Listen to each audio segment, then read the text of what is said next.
中南部前几天连续落大水后，菜市佮有果子的损长是真严重。西里果菜市场进货量减少要一半，一日剩500多吨了。昨1公斤的大麦价是53块，嘛是今年上贵。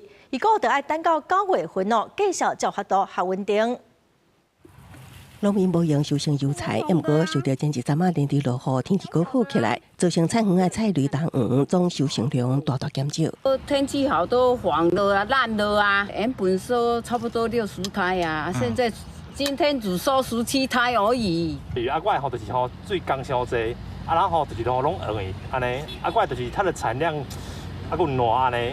西里果菜市场表示，受到顶个月丹那西风台甲西南气流、大水雨连续报道，造成产地多数菜园啊浸水，互经进度慢，市场购货量只剩500多吨，菜粒平均菜价每公斤53块，是今年新高。蔬菜短缺，腐烂损害严重。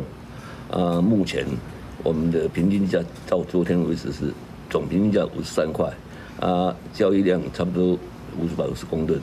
我就是野菜籽啊，搁订福建就对啊。来到传统市场，卖菜贩仔也只会当怨叹菜价悬，生意无好做。讲是应该是面豆啊，面豆啊，苦瓜昨就起到4000啊，苦瓜嘛起到悬。西里果菜市场表示，今年至到5月菜价落价，真侪农民了本钱，整体平均菜价只有20多块。虽然即马菜价悬，也毋过拄到财损收入有限。有5、9月菜价才会当回稳。农业部统计到8月初6下昼4点，受到728大水后，农业灾害损失影响，全国目前损失金额已经达到3亿1000多万，多数集中伫中南部县市，其中佫以屏东县超过1亿1000万上严重。公视新闻采访报道。